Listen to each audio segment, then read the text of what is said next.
really try to put your mind to, you can do. So the example that I give in prisons that I love is, that seems to work really well is, okay, let's just imagine that 5 years from now, you want to have your own nightclub, your own club. And I say, picture yourself. Just let it go. Let it almost be like the fantasy. Let it go. Picture yourself wearing a fur coat, a fedora, rings on every finger, a bevy of women at the bar hanging all around you, everyone coming in to shake your hand and thank you for letting them come into your club. Well, make it real. But then let's stop.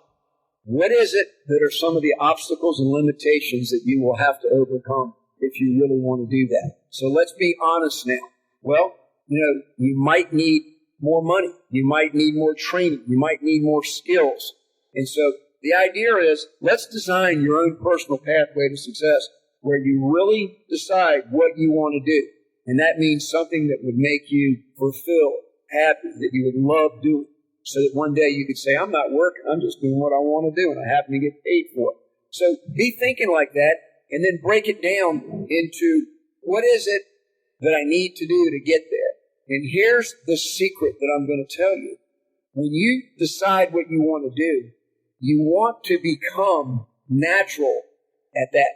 You don't want it to be forced. You want to grow into that. You want to mature into that. You want to evolve into that. So what I'm saying is, the very best thing you could do with your life is to grow naturally into what it is you want to be, so that it's you. That's who you are. You become the person you want to be. It's not a put on. It's not an effort. It's a natural evolution, a natural growth. And some of the things that you may need to do to become the person that you want to be is, you may need more education. It could be schooling in college, university. Get your high school degree if you don't have it. It could be vocational school.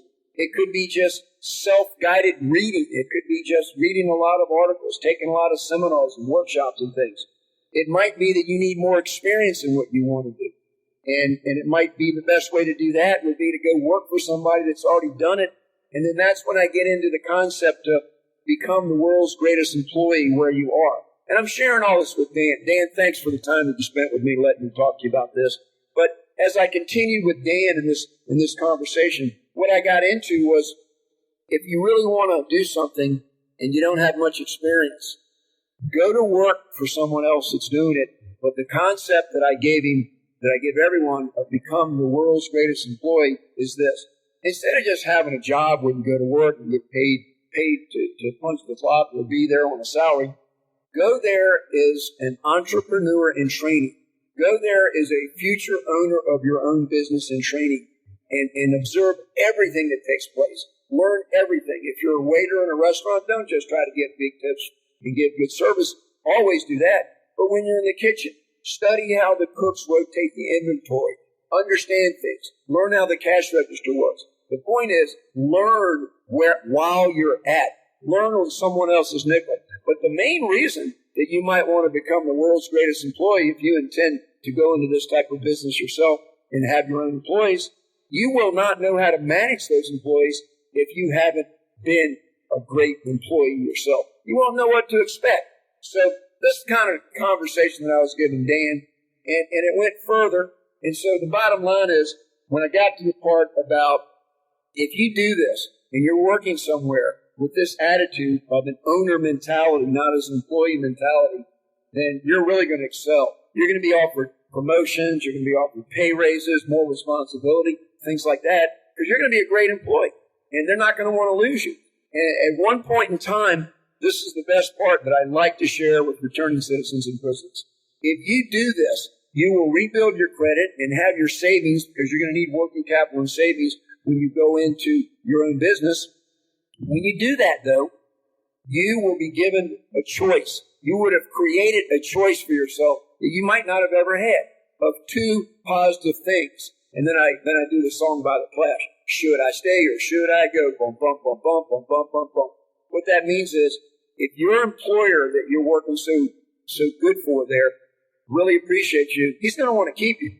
But have you gotten enough skills? Do you have your ideas together enough? Do you have your plan? ready to go launch your own business? Are you willing to take the plunge? So now you actually have two choices, and you can analyze. Are there good benefits here if I stay? Is there more advancement? Where will I be in 5 years and 10 years if I stay here? Or do I want to go start my own business now? Do I have everything that I need? And then we get into all the other things that Right Thinking Foundation, Right Thinking with Steve Copeland, myself, is trying to help you with the other shows on how to start your own small business, and Jessica Starks is my guest these days on that topic. And it all weaves together, but it doesn't weave together any better than Napoleon Hill.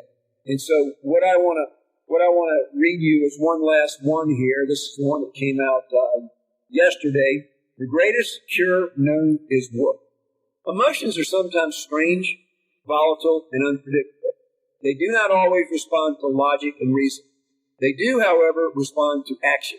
If you have occasional feelings of loneliness, discouragement, or discontent, the best way to kill such negative emotions is to work them to death. Almost nothing is as bad as it first seems, and there's nothing like a hard day's work to put everything in proper perspective. When you begin to feel negative emotions, dwelling on your misfortunes only makes you feel worse. Do your best to put them out of your mind and think about more positive, constructive things. Physical labor can help. Choose a task that doesn't require a great deal of concentration, and then focus on accomplishing the task at hand. Well, I wanted to read that extra one there because that's just one more of the Napoleon Hill thoughts for the day that got me to where I thought that's what the show was going to be. But let me tell you now what the show really is going to be today. Today's show is the 5 essential principles of Think and Grow Rich, a passionate recommendation. Tune in and hear Steve talk about the Napoleon Hill Foundation's newest, most read book, The 5 Essential Principles of Think and Grow Rich, the practical steps to transforming your desires into riches by Napoleon Hill. Steve is honored to present profound and essential truths about the power of your mind that Napoleon Hill presented over 80 years ago in his masterpiece, Think and Grow Rich. This show will get you thinking and move you into positive steps to a better life. You know, I started getting started on the show today, expressing my thoughts on where I was trying to do a real show, another show that would help people a lot. And then when I came back from teaching karate yesterday afternoon, there was a package in the mail, and it was a copy of this book that I'm going to review today, The 5 Essential Principles of Think and Grow Rich by Napoleon Hill. Well, what a wonderful thing for me. I started telling you a story about 5 minutes ago, where in the morning before I went to my clients, I was telling Donna about how I was putting my thoughts together for the show I was going to do, and I told her that I was even going to talk about the pathway to success. Well, when I opened up this box with the book that Don sent me, it says, the back of the book, the starting point of all achievement is desire. That's a quote by Napoleon Hill. And then it says, the path to success is easy to find. What is holding you back from achieving the success and wealth you've been working for? The answer likely lies in your own thoughts and mental patterns. It's time to move beyond the psychological barriers that prevent you from reaching your full potential. Based on one of the best-selling personal development books of all time, The 5 Essential Principles of Think and Grow Rich gives you the tools to turn your vision into reality. Using the 5 proven principles of this life-changing program, you will become the master of your dreams through 1. Desire, the starting point of all achievement. 2. Imagination, the workshop of the mind. 3. Persistence, the sustained effort necessary to produce success. 4. The power of the mastermind, the driving force. 5. Outwitting the 6 ghosts of fear. The Napoleon Hill Foundation has created this essential guide, which includes never-before-released training techniques to further expand your knowledge and understanding of how to break free of all barriers and achieve your goals. No matter your goals in life, the principles of Napoleon Hill will help you achieve them. The sky is the limit, and it all begins with how you think. Well, it's pretty amazing to me that what I've done with my life is coming so full circle, so around now, that I've got close friends out there that send me books and thank me for supporting them. Well, I called Don Green this morning after I read the book. I started it last night and I finished it this morning. It's a really nice book to read. It's one of the most right now. It's being featured in the airport bookstores. It's a beautiful book to give a gift. It's glossy print. It's big print. It's glossy pages, rather. It's got beautiful photographs.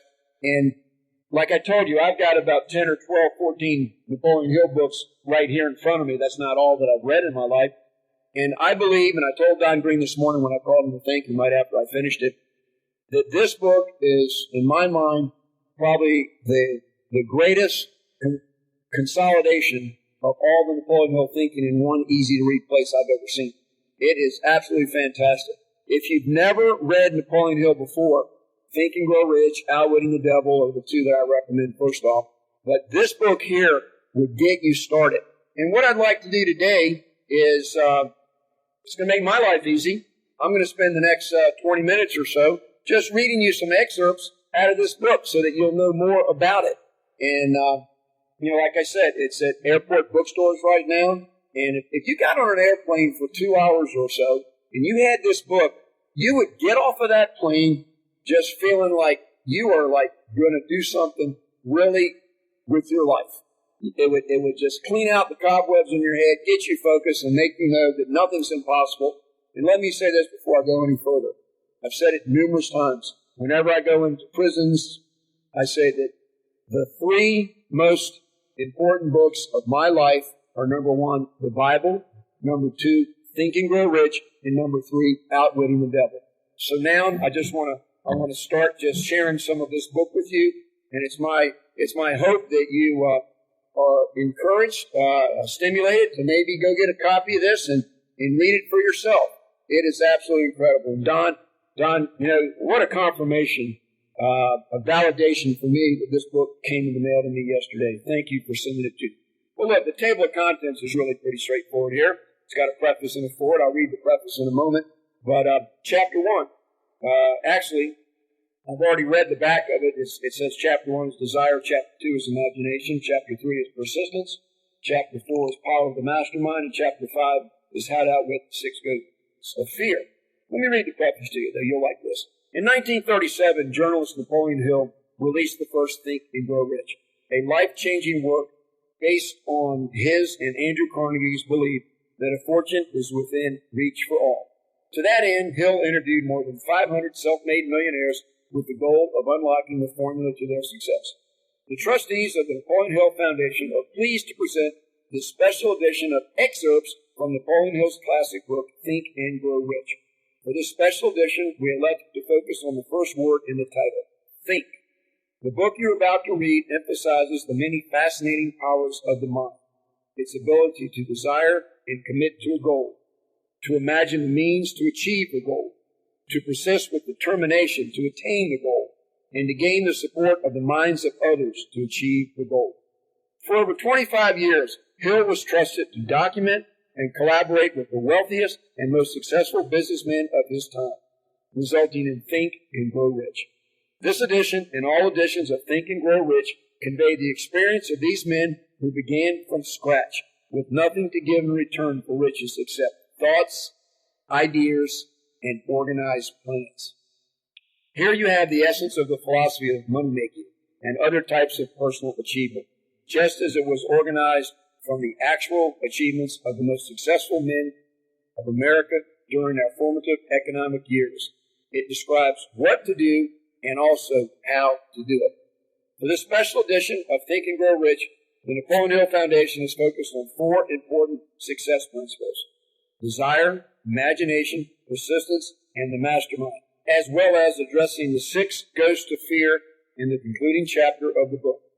The emphasis is on how the power of the mind can help you think and grow rich. Napoleon Hill wrote that desire is the starting point of all achievement, and not just desire, but a burning desire.